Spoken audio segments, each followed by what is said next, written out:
Hola, ¿qué tal? ¿Cómo les va? Muy buenos días. Bienvenidos a Entrevista 930 aquí en Radio Monte Carlo. Hoy recibiendo nada más ni nada menos que al intendente de Montevideo, a Cristian Di Candia, que le agradecemos su presencia. Cristian, gracias por venir. Muchas gracias a ti por la invitación. Placer como siempre. Hay muchos temas para conversar y a una vez se le sale decirle Cristian porque es joven, porque en realidad obviamente nos conocemos hace algunos años, él de su labor en la prosecretaría de la Intendencia, yo del periodismo y... Cuando me hacías levantar muy temprano Exactamente. para ir a hacer. Exactamente. Y la verdad, somos casi de la misma generación. Yo soy un par de años menos, tengo un par de años menos que el intendente. Y sucede eso, la gente lo tiene que saber. No pasa solo con el caso de Di Candia, sino también con otros dirigentes políticos de otros partidos donde uno generacionalmente reduce un poco de brechas. Y alguna vez lo hemos conversado incluso antes de ser intendente, esto de que seguramente la campaña política de él y la campaña periodística mía, ojalá, no lleve durante un tiempo largo a compartir estos escenarios. Es así. Sí, sin duda, es así. Seguramente la brecha o la distancia que puede marcar un cargo de determinada responsabilidad, como es la de la Intendencia de Montevideo, se reduce cuando hay una cercanía generacional. Me parece lógico y además me parece sano también. Pero no solamente me parece sano porque se reduzca por una cuestión generacional, sino que me parece siempre sano que se reduzca la distancia entre el ciudadano o la ciudadana que le toca ejercer un cargo con la ciudadanía. Y se siente eso de, bueno, tuvo a Daniel Martínez en el cargo, lo está sucediendo a usted. Esto de, me está motijeando. No dicho de otra manera, pero, Sí, sí. o sea, si no fuera alguien con esta edad, sería distinto el trato. Siempre está el veterano que se acerca y dice, escuchame una cosa, yo te cuento porque a mí me pasó, ¿no? Eso siempre está, creo que es natural y normal. Hay veteranos digo sobre todo veteranos porque no pasa tanto con las mujeres, ¿eh? Acá también hay una cuestión de género importante en eso. En realidad no pasa con es muy raro que haya una compañera que esté botijeando. En general son hombres, ¿no? Son hombres y hombres veteranos que están acostumbrados al ejercicio del poder, que ven como algo natural que ser hombre y ser mayor venga acompañado por el ejercicio del poder, detentado o no, y que les cueste más. Pero hay los que les cuesta y se nota, están los que les cuesta, se nota y se acostumbran y se adaptan y bien, y están los que naturalmente dicen, bueno, es el intendente de Montevideo y no hay problema ninguno. A mí me genera incluso hasta una rebeldía mayor, o sea, no me preocupa para nada el intento del botijeo, al revés. Le digo, bueno, venga, siéntese acá. Ahora, lo que es claro es que también hay una apuesta, ¿no? Porque, a ver, asumir este cargo de intendente para lo que queda del periodo y de alguna manera distrae. Distrae de la campaña para las elecciones nacionales, ni que hablar. Y para las elecciones, la intendencia deberían alinearse unos cuantos astros para que se pueda presentar como candidato a intendente, entre otras cosas porque debería renunciar. Exactamente. Para hacer campaña. ¿Es postergarse un poco o no? A ver, yo creo que primero que nada hubo una cuestión más asociada a una responsabilidad. Yo desde el primer momento que Daniel me plantea la posibilidad de que esto realmente pase, yo tenía claro que si bien estaba dejando cosas en el camino, que no eran solamente salir de la campaña electoral, que no solamente me hubiese gustado y voy a intentar igual tratar de colaborar después de, no sé, 7, 8 de la noche, cuando pueda, un poco con la campaña desde mi lugar, me hubiese gustado, pero más allá de eso, también tenía costos personales asociados por ejemplo, al cargo que yo tenía presupuestado en la Junta Departamental, que era un cargo al que había concursado, que lo quería mucho, fue la primera generación de funcionarios que entramos por concurso en la Junta en el año 2006, que luego tuve varios concursos internos, y que por más que a veces quede de lado, cuando uno vive de algo vive, y a fin de mes era el cargo que uno tenía, y que era un cargo público, y renunciar a eso para estar solo un año era una apuesta. Pero también ¿No hay subsidio en la intendencia cuando el intendente no lo deja el sé. cargo? La verdad es que no lo sé. Vio que se armó La toda verdad una que no lo polémica sé. con La el verdad que tema no lo del sé. subsidio. Pero La de verdad no sabe estaba, qué va a no hacer sé. de su vida, con qué se va a alimentar el día que deje la intendencia. No, la verdad que no lo sé, Julio. A ver, obviamente que cuando renuncio al cargo, mi vida se mueve de lugar, ¿no? Hay un movimiento. y yo tenía la vida de algún modo planificada pensando que ese cargo existía, a partir de julio de 2020 eso no existe más. Y termino de algún modo de hacer un paso, de dar un paso, de hacer una apuesta que termina consolidando un camino político, evidentemente, y de decir, yo Está bien, todavía fui el camino militante. político está bien, pero yo te... Sí. A ver, esto a veces me parece que a la Sí, gente sí. le puede interesar también. Quizás hasta muchas veces no se sabe de los políticos. Sí, Te dice, no sé qué sueldo voy a recibir desde julio de 2020. y no. ¿Pero qué está haciendo? ¿Está guardando plata ahora? ¿Que está guardando un poco eso, más? pero por supuesto que a ver, a nivel interno y familiar, yo además tú sabes que tengo un hijo Sí. que tiene 13 años, que vive la mitad conmigo, la mitad con la mamá, y ahí hubo un montón de acuerdos y de charlas también intrafamiliares. Yo no fui a renunciar al cargo de la Junta sin decirle a la mamá de Salva, che, nada, pasa esto, creo que vale la pena por el sistema político, que vale la pena por mí, que me parece que es necesario para la Intendencia, que yo asumí una responsabilidad, pero estoy renunciando a un cargo público, ¿no? Que da ciertas certezas a largo plazo. Y la mamá me dijo, la verdad, Sole me dijo, vamos arriba. Siempre apostaste a esto, creo que lo puedes hacer bien, después veremos. Lo que hicimos un acuerdo fue, yo vivo No te la quemes toda. exactamente igual que como vivía el día anterior, y el ingreso que tenga extra, dejarlo aparte, primero, porque no sé qué va a pasar conmigo, pero además porque también tengo que tener claramente, por si supongamos que no tenga trabajo por un tiempo, los aportes necesarios para Salvador. Creo que es mi responsabilidad, ¿no? Eso fue lo primero que estuvo arriba de la mesa. Y tengo que admitir también que Sole bancó. ¿Cómo son las charlas? La verdad que en parte ahí yo creo que es un poco la magia de la radio, ¿no? De conversar algunos temas que no sé si en algún lado se hubiera conversado. No. Seguramente en televisión no hubiéramos podido hablar de esto de ninguna manera sin duda que por no. cómo se da la charla, pero hay veces que uno conoce el lado B, Ujú. eso que no es tantas veces manejado de lo Es que implica tomar una Las decisión. primeras charlas fueron con mi hijo, con la mamá de mi hijo y con mis viejos. O sea, yo también no era solamente un camino que yo tomaba personal. Uno involucra a toda la familia en esto, ¿no? Involucra a que mis padres vayan a la feria y sean los padres del intendente, que en una cuadra le digan, porque el Pero siente que le contenedor. cambió la vida también a sus padres. Y sí, en la parte pública más a ellos que a mí. Para mí ya era algo medianamente normal que de repente me reconociera alguien o me preguntara algo, me hiciera algún comentario sobre la gestión. Para ellos sí le cambió, porque obviamente el conocimiento público pasa a ser bastante mayor. Pero yo cuento mucho lo primero que me dijo Salva, que a mí me marcó mucho en esa decisión, en la toma de esa decisión, que me dijo, mirá papá, para mí te quedaba mucho más lejos el despacho de la prosecretaría de la Junta Departamental que el despacho de Daniel de la prosecretaría. Él, evidentemente... Con 13 años le digo. Pero evidentemente en su cabeza, a él le cambió mucho más que yo haya sido prosecretario, porque empecé a aparecer en la tele, vaya a saber por qué en su cabecita, él sentía que eso había sido una distancia muy amplia. Y como que esto decía, bueno, ¿qué será? Él tampoco lo va a entender mucho, ¿no? ¿Qué tanto Pero más? tiene el 13 años, intendente? tampoco es que... O sea, a los No, 13 años claro. los pibes entienden, los Sí, compañeros bueno, les hacen pero- broma, sí, ¿no? sí, o sea, sí, no sí, sé, sí. que ir a No, colegio, alguna liceo, vez- estar en primer liceo. Primer liceo. Ahí va. Bueno, primer liceo, los compañeros, hay veces que son alguna- crudos. Sí, alguna broma le han hecho y yo obviamente siempre lo estamos monitoreando eso. Pero por ahora viene bien. Me dicen, no, nada que complique. Vamos a hablar de lo que... No, En la- está en la- bueno, nunca hablo de estas No, cosas. está así bien, que- no, pero es que la verdad, a mí me parece que estamos, no sé, en la mañana, arrancando. Mucha gente, no sé, está yendo a trabajar en el auto y está escuchando. Yo qué sé, que se puede colgar con estas cosas que no siempre se conocen y que me parece que son interesantes porque hacen también Sí, o atrás sea, de un cargo hay una persona que va a tomar tal cual, decisiones, tiene tal cual. que hacer todos estos razonamientos. Es verdad, esto pasa en casi todos los órdenes de la vida. Cuando más o menos se va empezando a mejorar el tema del tránsito, las obras, la gente se calienta. Cuando le hace Sí, una obra claro, enfrente, se lógico. calienta.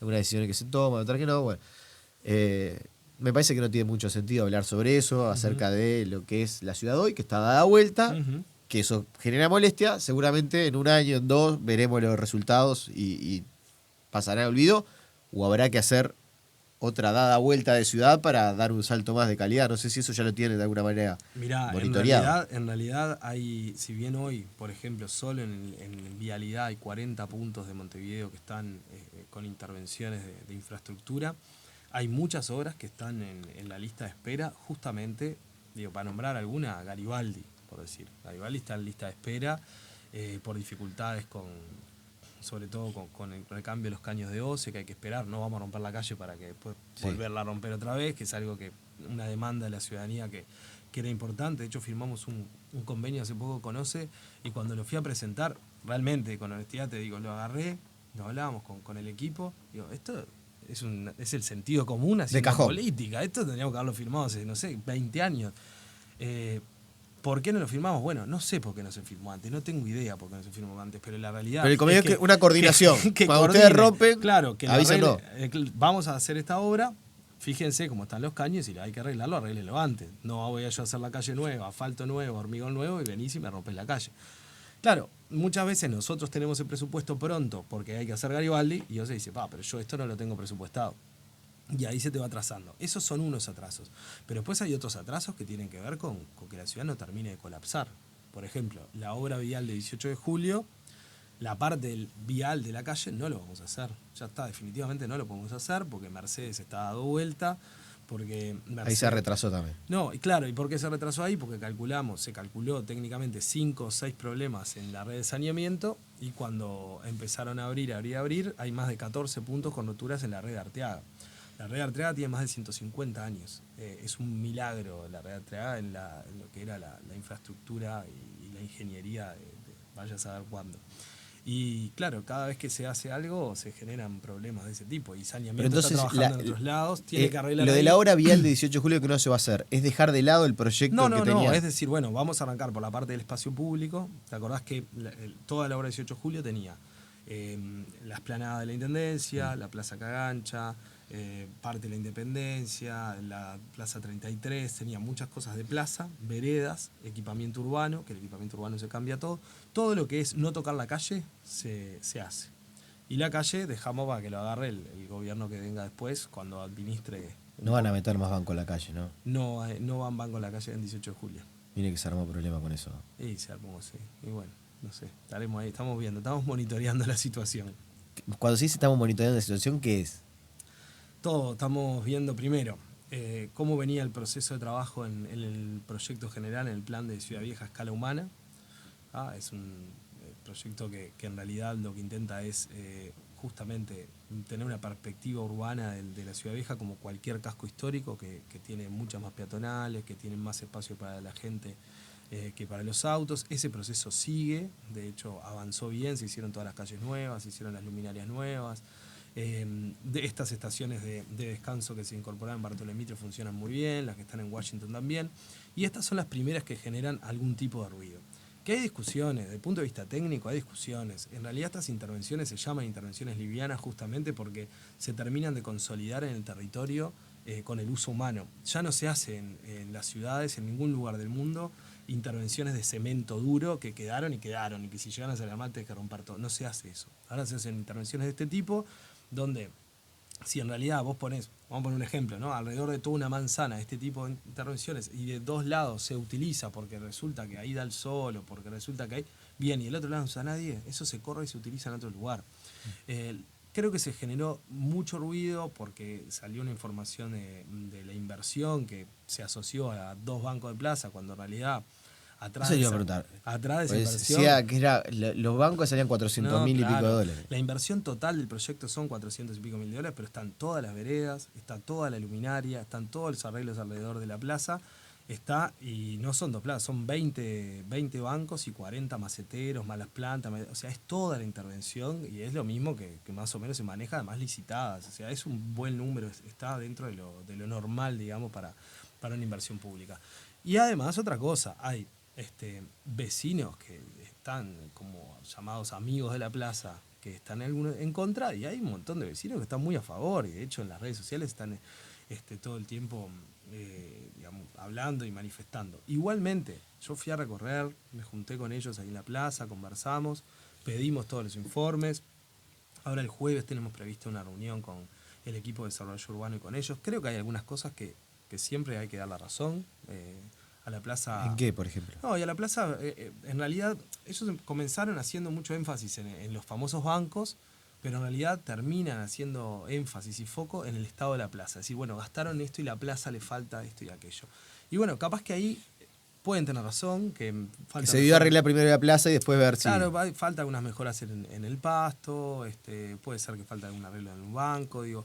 Justamente hoy estuvimos hablando de eso con la gente de espacios públicos y vamos a trabajar con los vecinos para ir en esta línea de mejora de la plaza, pero no vamos a ir atrás, por lo menos hasta hacer un monitoreo real del uso de los bancos con esto. E igualmente, si existiese alguna posibilidad de ir para atrás en alguno de estos bancos, no lo vamos a hacer en todos, no va a ser nunca para devolverle el lugar al auto, ¿no? Que quede claro. O sea, en todo caso será para avanzar hacia la peatonalización de la ciudad vieja, que eso es un proceso que no tiene retorno. Si levantan los bancos es para que sea peatonal. No vamos a levantar. Exactamente. O sea, si hay alguna modificación, igual la línea va hacia ahí, hacia la peatonalización. De hecho, uno de los proyectos que sacamos de... Pero usted dice no vamos a levantar los bancos. No, a ver, el tiempo de monitoreo, lo que pasa que, como te dije, en realidad este tipo de intervenciones son intervenciones livianas, que puede ser que si se... Está bien, pero se entiende si eso, podemos levantar dos bancos de repente. Si en un año no lo usó nadie, bueno, sí, claro, buscaremos otra cosa y esos bancos irán para otro lado. No es lo que nos están informando en general de que el mediodía se utiliza, hay mucha gente que trabaja ahí, que va a comer. Y quizá nosotros, a ver, vamos a hablarlo claro, tuvimos algún error estratégico nuestro, que hay que asumirlo, de haberlo puesto en junio. Capaz que lo poníamos en noviembre y estaba todos los bancos llenos todos los días. Claro. Bueno, ahí comimos moco nosotros, como se dice. A ver, yo en realidad empezábamos a hablar y yo le decía, el tema de vialidad ya más o menos lo sobrevolamos. En el tema de limpieza se han hecho esfuerzos. Yo creo que se ha avanzado. Esto es una valoración mía, pero estoy seguro que la comparte. Se ha avanzado menos de lo que ustedes pretendían, por lo que uno conversaba. Estarán buscando las razones. Yo creo que es un desafío que tiene la Intendencia y que va a terminar el periodo de gobierno sin encontrar la solución que ustedes querían, más allá de que entiendo que políticamente digan avanzamos. Pero claramente queda un dejo de nos gustaría haber hecho más. Sí, lo primero, la autocrítica siempre. Montevideo está, las dos cosas, Montevideo está más limpio de lo que estaba, creo que cada semana y cada mes venimos avanzando en eso, pero no está lo limpio que nos gustaría. Y en eso comparto. ¿Y por qué? ¿Dónde está el problema? Bueno, en muchas cosas. Hay dificultades que tienen que ver con la gestión de los residuos, que hemos ido intentando mejorar y que es la parte que se ha mejorado bastante, desde los camiones, de la política de mantenimiento, desde las diferentes lógicas de trabajo interno que bueno, se han ido cambiando con toda la estructura de desarrollo ambiental, con la cantidad de choferes, con la cantidad de peones, que también es una realidad y han ingresado mucho en los últimos tiempos, con la cantidad de contenedores, que se agregaron 4.000 más, pero eso implicó también comprar 20 y pico de camiones más. Y luego con algunas, con la necesidad de algunas inversiones que se han retrasado en el tiempo más de lo que nos hubiese gustado por diferentes razones, algunas porque el Fondo Capital, la implementación del Fondo Capital llevó mucho más de lo que imaginamos, porque los pliegos de la UNOPS se controlaron no me acuerdo en qué país de Europa, pero fueron controlados muchísimo internacionalmente, porque en su momento se cambió en el medio de proyecto el centro logístico no, pero los puntos verdes se cambiaron por la planta de clasificación y la planta de reciclaje. Hubo diferencias ahí que pero para que la gente sepa, porque eso es todo bastante técnico, pero el tema de la frecuencia, la recolección, los problemas de la acumulación de basura, de las basuras alrededor de los contenedores, que me parece que eso es el gran nudo gordiano que tiene para solucionar la Intendencia. Sí, pero ahí eso no lo vamos a lograr solucionar de ningún modo sin una transformación cultural de la gente, y esto pero no es un discurso. Pero si nosotros tenemos monitoreado cámaras en los y tenemos muchas centros de disposición y multas y uno tiene la percepción de que no están ni los contenedores inteligentes con las cámaras, ni las multas, y que todo el mundo da vuelta el contenedor y no pasa nada. Es difícil mostrarlo, obviamente, por radio, pero yo después te voy a mostrar que en los videos tenemos infinidad de contenedores que están monitoreados por cámaras. De hecho, las cámaras del Ministerio del Interior las utilizamos también para monitorear contenedores. Las empresas multadas son muchísimas, los autos multados que bajan a tirar basura fuera del contenedor también. Nos cuesta más con los vecinos, es mucho más difícil porque obviamente un vecino no anda, uno lo ve en la cámara que alguien tira la basura afuera ni siquiera sin mirar el contenedor, pero no tiene una matrícula colgada a la espalda, entonces a veces hay que ubicarlo, a veces se ubica, de hecho ayer hasta última hora, domingo, eran 11 y pico de la noche, estábamos con Juan Volker, que él está ahí monitoreando Vivía también. con Twitter. De Sí, estaba desesperado. Juan es el líder del proyecto de fiscalización de contenedores y él es un perro bulldog, como les digo yo, se muerde fuerte los proyectos y estaba desesperado porque no lograba encontrar a esa señora y cuando la encontraron, los inspectores que la encontraron le dijeron, bueno, no lo haga más y él estaba enojadísimo que había que multarla y allá el director de inspección los mandó de vuelta a multarla. Es desesperante ver esas cámaras, desesperante, porque es infinita la cantidad de gente que ni siquiera abre el contenedor, es mucha la gente que lo abre con un desgano absoluta y le cae la mitad adentro, la mitad afuera y como si no hubiese pasado nada.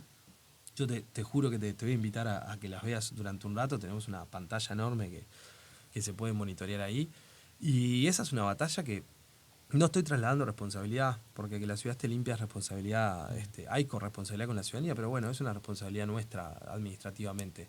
Pero creo que la responsabilidad mayor es que no hemos logrado que la gente cambie el chip en eso. Y ni siquiera estoy hablando de la clasificación y el reciclaje, que es otro punto que está más básico. Poner la basura en el contenedor. Claro, porque el otro día en Capurro me pasó una señora, paró en la esquina, estaba desesperada, me estaba mostrando la casa del vecino que lo hacía, porque ella decía, el camión pasa a las 8 y el tipo 8:30 ya te tiene la basura afuera, y claro, después viene un perro, la rompe, lo que pasa. Y después hay algunas zonas que tienen dificultades con los hurgadores, que no es todo, no es todo Montevideo. Sí, el tema de los hurgadores es un tema.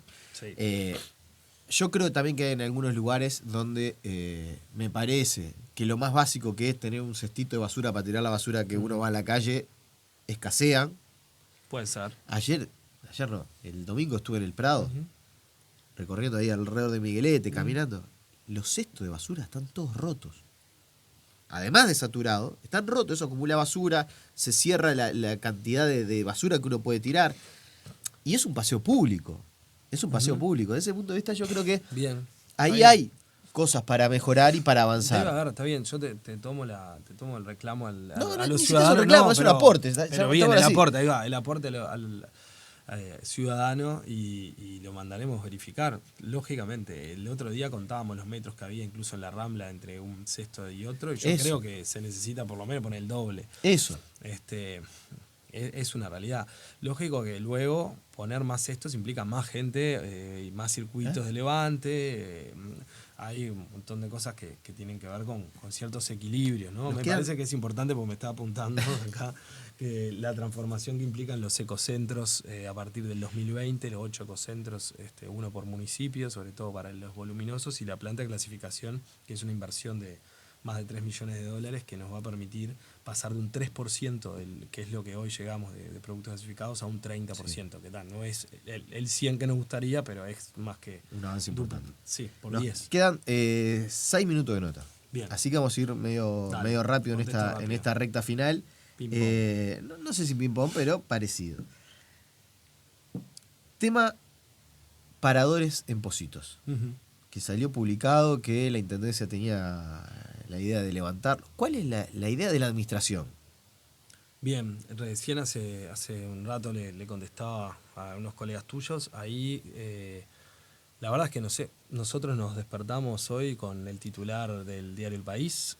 Aparentemente hay una fuente del Comité de Playas que afirma que la Intendencia tiene esto resuelto.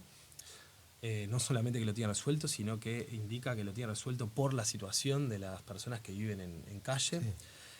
La única realidad que hay sobre todo esto es la desesperada intención y constante intención de la Intendencia de trabajar en la certificación de las playas y que las playas tengan el mejor de los estados ambientalmente. En algún momento hoy hubo una recomendación, un trabajo del comité para que esos paradores no estén, pero eso, que además me enteré hoy investigando, pero eso es una definición o un asesoramiento técnico que no tiene validación política, ni por el exintendente, ni mucho menos por mí, que nunca jamás llegó a mis manos. Así que en realidad es un debate que no existe. No Ok. hay una definición. No hay en una torno a eso. definición No. ni una intención de retirar Ni, los parámetros. ni definición ni intención. Y mucho menos por el tema de la indigencia. Y eso es impresentable. El que lo haya dicho es impresentable. Leí en una reciente entrevista, Opa. me llamó la Cara de atención. bandido, pusiste Es que cara me de llamó la bandido. atención que no haya trascendido mucho. A ver. Que quiere recuperar el predio de la ARU para la intendencia, el predio de la Expo Prado. Ujú. Sí, es real.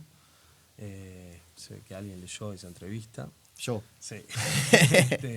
Sí, la verdad es que a mí me gustaría recuperarlo para la ciudadanía. ¿Qué es para recuperarlo para la Montevideo. ciudadanía? Bueno, es un predio que ¿Usted es de no la quiere que Intendencia. funcione más, no sé, la Es un predio de la criolla, Intendencia. La criolla la hace la Intendencia, perfectamente podría ser. la Expo Prado?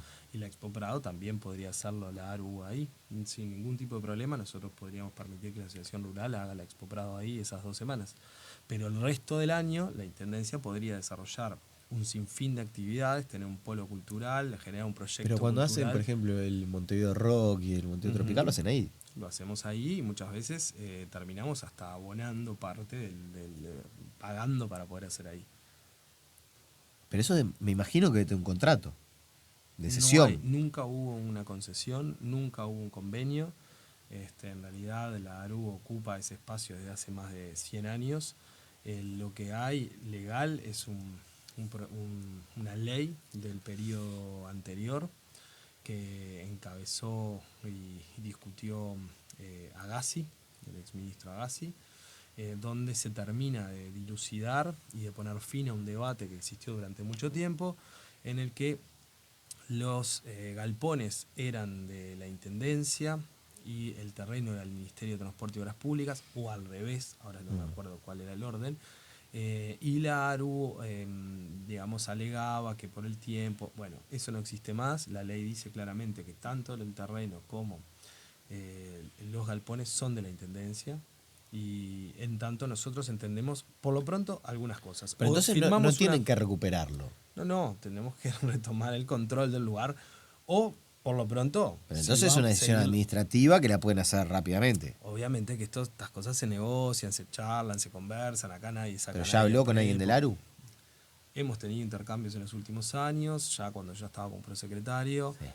Una cosa en los últimos Sí. años y otra cosa es que usted diga públicamente, yo quiero recuperar este predio. Sí, Y pero que eso llame lo tiene al claro. presidente del ARU y le diga, Ujú. mire, no sé, a fin de año, No, de ninguna Deme la manera llave. va a ser así.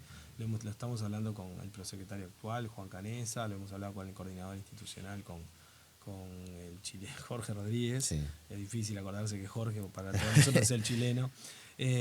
Como para sentarnos con la ARU, poder conversar, cuáles son las mejores formas. También es claro que la asociación lo utiliza hace muchísimos años y que la idea es que sea, como se dice normalmente, win-win para todos. Que también es un predio que tiene un costo de mantenimiento muy alto, que a la ARU muchas veces le ha pedido ayuda a la propia Intendencia para tratar de sostenerlo.